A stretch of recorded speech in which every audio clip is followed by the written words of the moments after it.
Sa mga nakaraang impeachment hearing sa Kamara, mapapansin natin na tila nagpapasaringan ng mga congressman gamit ang mga hugot lines mula sa mga pelikula. Nagbitiw nga ng hugot lines mula sa One More Chance na pelikula si Congressman Paulo Marcoleta na kinorek naman ni Congressman Percy Sendaya. Na inalmahan naman ng isang kongresista na dapat ay huwag umano gumamit ng pop culture sapagkat seryoso ang usapin ng impeachment. Pero bago pa man ito, matatandaan natin na sinimulan ito ni Congressman Luistro na siyang nakaupong chairperson ng Committee on Justice. Bago natin panoorin ang video, mabuting malaman muna natin kung ano ang ibig sabihin ng tinatawag na pop culture. Ang pop culture o popular culture ay tumutukoy sa mga uso, ideya, estilo at libangan na patok o sikat sa karamihan ng tao sa isang partikular na panahon.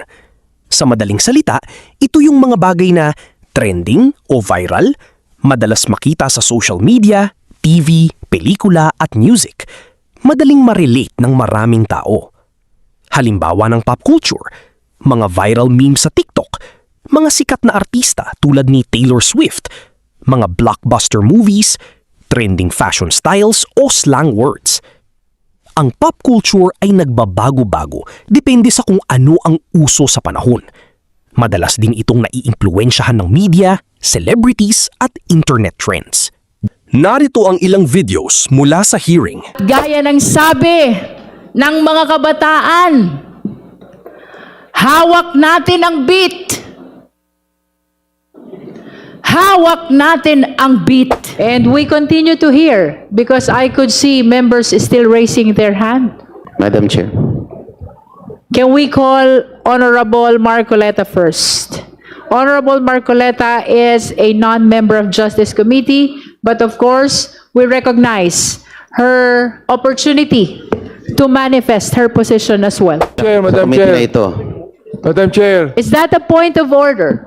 Yes, not really the point of order. I just would like to find out if he is a she or a he because you have been mentioning her. Point of order, Madam Chair. Let's allow Congressman Marcoleta to proceed. All right. Honorable Marcoleta is recognized. You may proceed. Madam Chair, Gusto I ko just would bang- like to make it clear.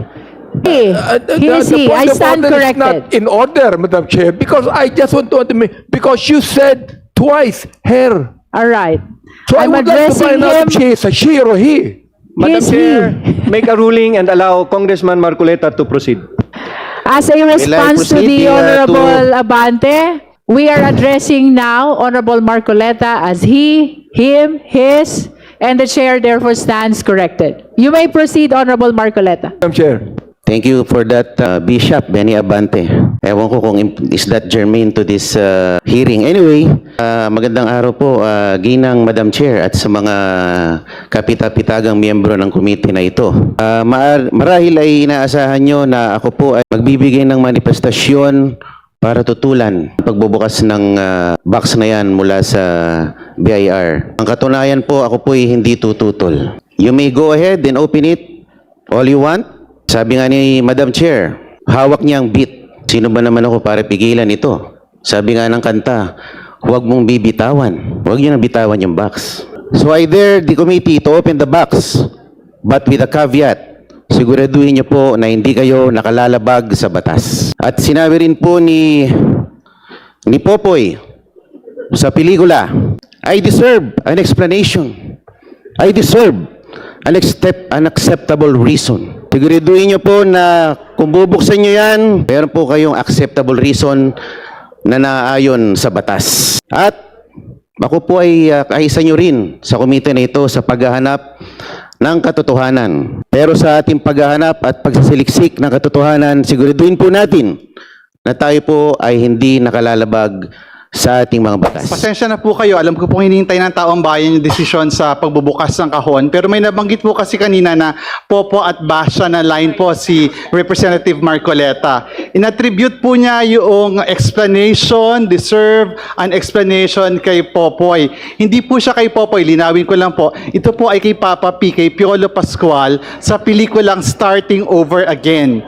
And I hope that as we decide on this matter, this will not lead us to starting over again. Thank you, Madam Chair. Madam Chair, before we move forward, I just want to make a quick manifestation and an appeal to our colleagues na kung pwede, if we can refrain from using pop culture references in our manifestations and statements. This is a serious matter. This is the impeachment of the second highest official in our government. And I believe it should be treated with the same amount of respect and gravity. Kaya moving forward, I'd like to point that out. Second, Madam Chair, I just want to point out that your reference of our colleague Marcoleta about not being a member of the Committee on Justice was not a slight or to make light of his position as a congressman, but rather para alam din ng mga constituents ni Congressman Marcoleta na if he's unable to vote on the matters, that it is not his responsibility as he is not a member of the Committee on Justice. I just want to clarify para our colleague knows that this was meant in the utmost professional manner. Maraming salamat. Ng bukas, kung magulo ang daan, hindi tayo bibitiw sa luha at sa galit. May puso pang aawit. Bumangon ka, bayan ko, maririnig